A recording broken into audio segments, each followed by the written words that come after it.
ओम श्री परमात्मने नमः। श्री पुरुषोत्तम शनमूलां श्री विष्णु स्वामी मध्यमा अस्मदाचार्य पर्यन्तां वंदे गुरु परंपरां। वंदे महापुरुष ते चरणारविंदम। सभी संत श्री चरणों में दास का बारंबार प्रणाम और आदि गुरु शंकराचार्य जी के श्री चरणों में दास का बारंबार प्रणाम।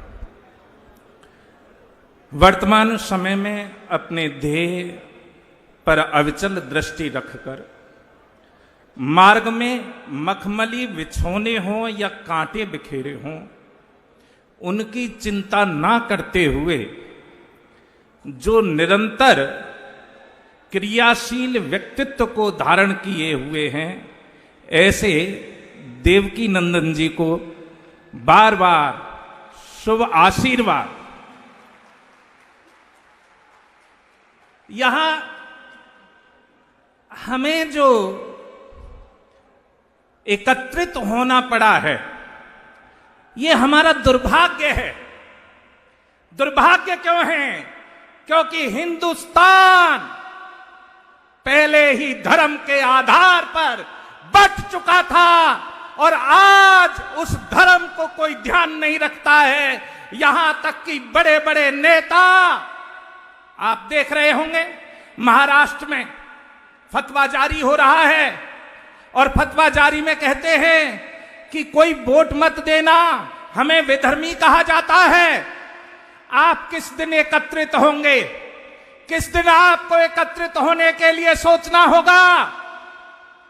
आरएसएस की स्थापना हुई आजादी से पहले 1925 में, लेकिन हिंदू तब भी एक नहीं हुआ। उसके पश्चात में यहां बट गए, चले गए, और तो और जो हमारी जमीन थी आजादी के बाद, जिस पर हमारा अधिकार था, जहां हमारे बड़े बुजुर्ग रहते आए हैं, आज उस जमीन पर भी वक्फ बोर्ड के नाम पर आज हमें चिन्हित किया जा रहा है। हमारे देव स्थानों को हमसे छीना जा रहा है।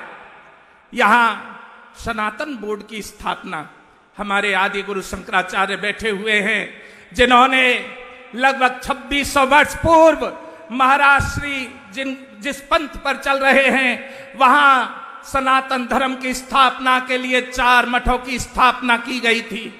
आज उन मठों का आधार भी ऐसे लग रहा है जैसे कि बद्रीनाथ में महाराज श्री, आपने देखा होगा कि एक विधर्मी कहता है ये बद्रीनाथ नहीं है, ये तो बदरुद्दीन की दरगाह है। इस स्थिति में हम पहुंच चुके हैं। हमारा होगा क्या? अब हमें करना क्या है? एक राजा के यहां एक बकरी थी और राजा ने ढिढोरा पिटवा दिया कि जो मेरी बकरी को तृप्त करेगा मैं उसे 1000 स्वर्ण मुद्राएं दूंगा। लेकिन भैया दिन भर लोग बकरी चराते, एक एक करके आते, बकरी को ले जाते चराने के लिए, लेकिन संध्या होते होते जैसे ही राजा के पास लाए, खूब चराते, दिन में खूब चराते। संध्या में राजा के पास उस बकरी को लाया जाता तो बकरी ही भैया जब हरा हरा तिनका देखेगी, हरी हरी घास देखेगी तो रहा नहीं जाएगा। हरी हरी पत्तियों को राजा दिखाता और बकरी उन्हें चरना फिर प्रारंभ कर देती। ऐसा नित्य प्रति होता रहा। अनेक बड़े बड़े महारथियों ने उस बकरी को तृप्त करने के लिए सोचा, लेकिन उस बकरी को तृप्त नहीं कर पाए। लेकिन ऐसे ही हमारा जो ये साधु समाज बैठा है, उसमें से एक साधु खड़ा हो गया और कहने लगा, महाराज इस बकरी को मुझे दे दो। अब जैसे ही कहा बकरी को मुझे दे दो, तो वो बकरी को ले गया। लेकिन महाराज के हाथ में एक दंड भी था और उस दंड से जैसे ही बकरी चारा चरने के लिए तैयार हो, उसके एक मारे। जैसे ही बकरी चारा चरने के लिए तैयार हो, एक मारे। पेट तो फूला नहीं, लेकिन मुंह फूल गया। अब साधन बन गया। जब साधन बन गया तो साधन बनने के कारणवश से आज यहां पर संध्या के समय वो संत उस बकरी को लेकर आए और राजा से कहने लगे, महाराज अब देख लो आपकी बकरी तृप्त हो गई है। अब जब कहा बकरी तृप्त हो गई है तो यहां राजा ने वो हरी हरी पत्ती दिखानी चाहिए, लेकिन एक दंड जो साधु के हाथ में था, जो सुबह से उस पर पड़ा, उसके मुख पर लगा, अब वो हरी हरी पत्तियां भी देखे और उस दंड को भी देखे, और जब दंड को देखे तो उन हरी हरी पत्तियों को चरने के लिए तैयार ना हो।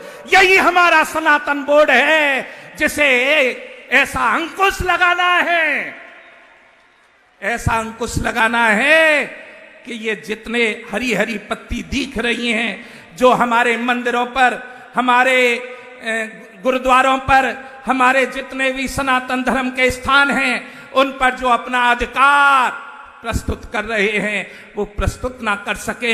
ये संत समाज आज वही दंड लेकर खड़ा हुआ है, और आज उस दंड को संभालने के लिए हमारे आदि गुरु शंकराचार्य हैं, हमारे मध्य में हैं। तो मेरा आप सभी से केवल एक ही अनुरोध है, आग्रह है कि ना हम बटेंगे और ना हम कटेंगे। हमें तो बस सनातन बोर्ड ही चाहिए, और जितने भी ये चरने वाले हैं उनके मुंह पर तो फिर दंड ही लगेगा। इससे ही कार्य बन सकता है, अन्यथा कार्य नहीं बन सकता है। यदि मेरी वाणी से किसी को आघात पहुंचा हो तो क्षमा प्रार्थी हूं। जय श्री राम।